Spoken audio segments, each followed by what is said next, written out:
Welcome back mga kadangers! Welcome dito sa ating Inday Kuradang channel! Kumusta mo mga kadangers? So, andito na naman si Inday Kuradang maghatid sa inyo ng panibagong video. At ang ating i-video ngayon is Concealing Routine with Imagic Concealer and Corrector. Ito siya mga kadangers.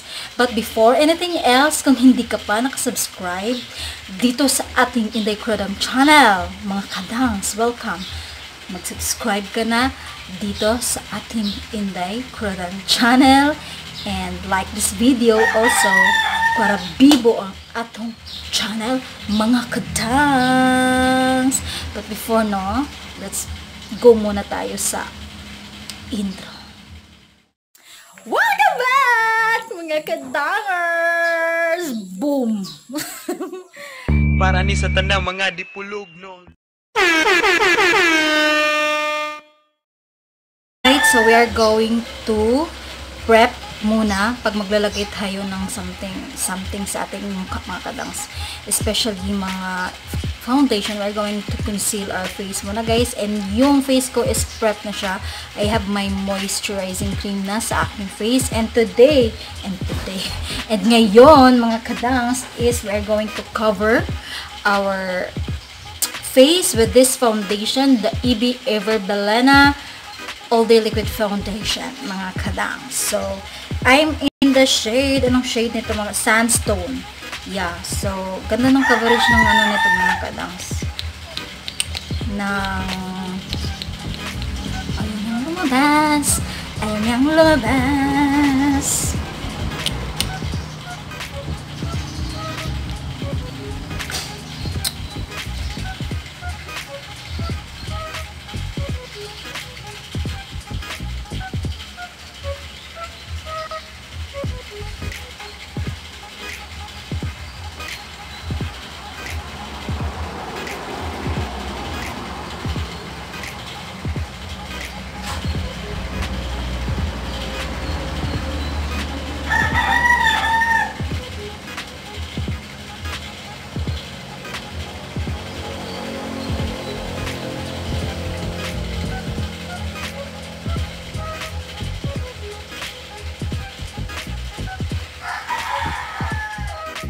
Our next step, mga kadang, so we are going to proceed our concealer and corrector. Alam niyo naman mga guys na yung concealer is very important pagdating sa makeup kasi kinokorek niya yung mga blemishes or yung kung ano-ano yung mga nasa mukha natin, mga kadangs. So kumbaga sa pag-aaral siya yung teacher kasi siya yung nagko-correct. Alright, so nakasealed itong mga kadangs. Tinagal na natin. Ito yung packaging ng Imagic Concealer and Corrector. So, I got the shade Warm Ivory. Makikita mo yan dyan sa packaging niya, mga kadangs. And meron dito yung nakalagay yung mga ingredients niya. Mababasa mo yan lahat, mga kadangs. And of course, the description and yung distributor. Yan, makita mo yan siya lahat, mga kadangs. And buksan natin yung packaging niya. Oops.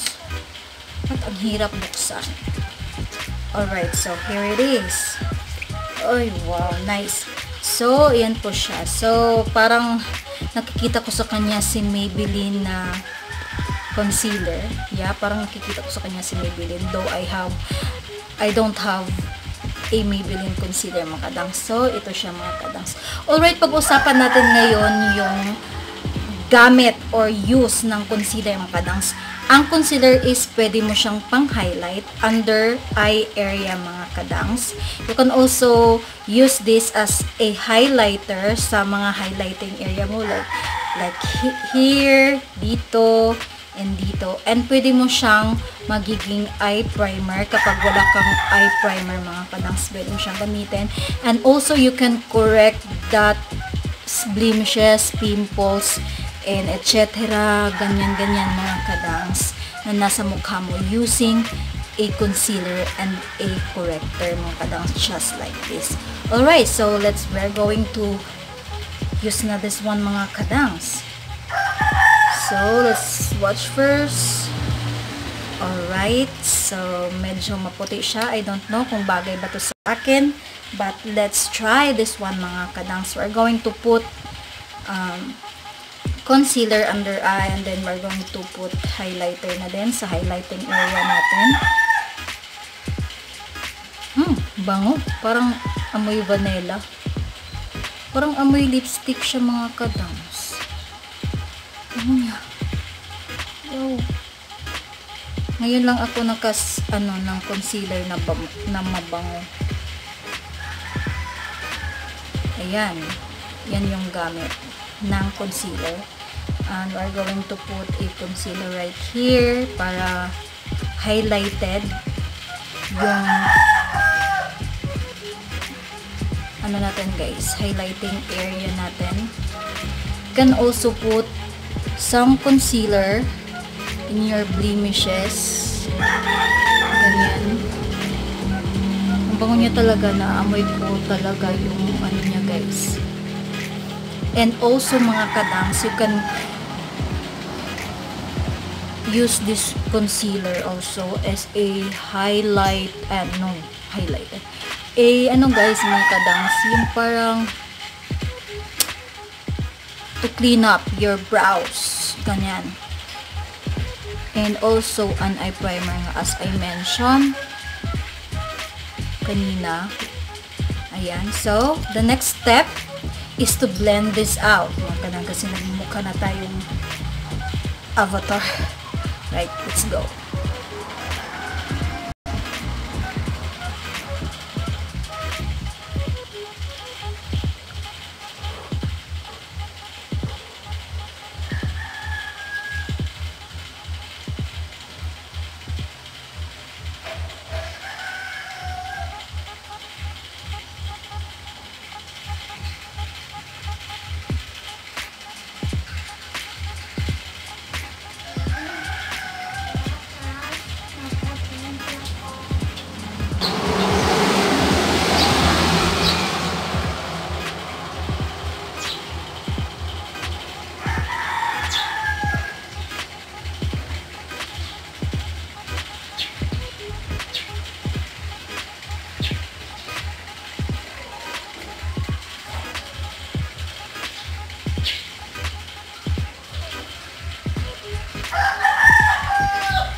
Alright mga katang, so yan na yung finish niya, no?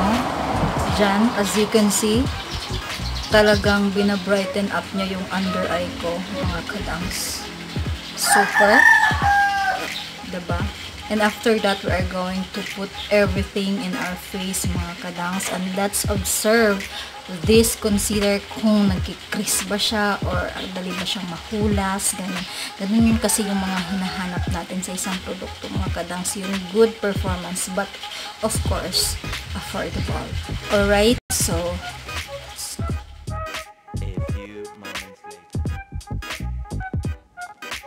alright mga kadangs, that's it. Ito na yung look na na-create natin for today's video mga kadangs, and hope you like it. This is just a very simple look mga kadangs. Though ginawa ko tong aking simple eyeshadow of calm, but yung highlight naman natin dito mga kadangs is itong concealer. As you can see, it brightens up my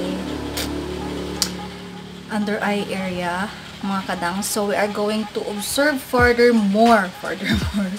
We are going to observe further with this concealer and corrector ng Imagic mga kadangs. I will just put the price right here and also the availability of the product guys. Makikita natin at maa-avail natin tong Imagic na brand sa Lazada of course and sa Shopee mga kadang. So later I will give you my final thoughts about this concealer and tingnan natin kung anong mangyayari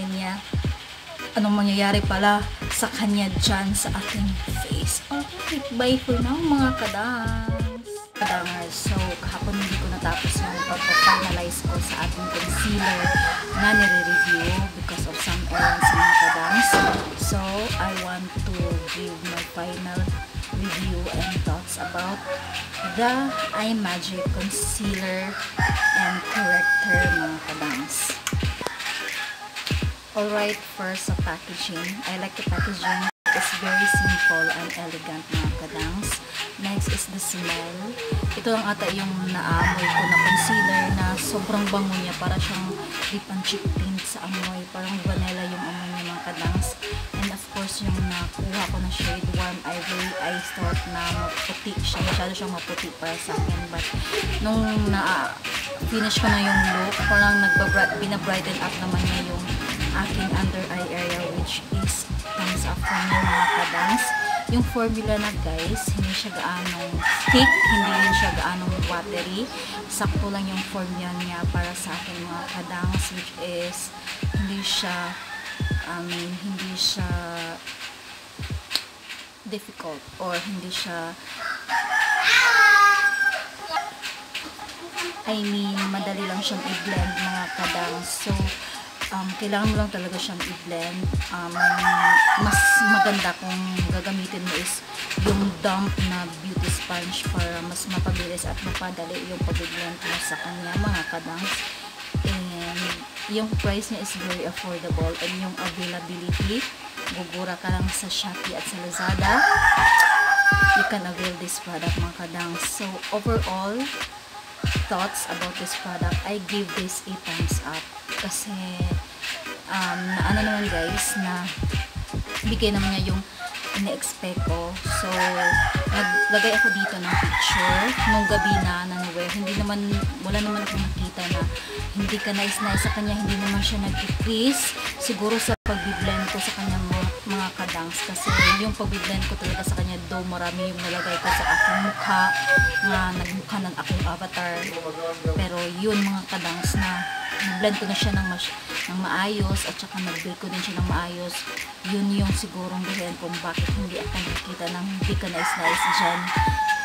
Tingnan nyo na lang sa picture mga kadangs, wala namang mga white cast na nangyari dyan, kasi pinicturean ko yung sarili ko nung gabi na after long wear of the product mga kadangs. So yun.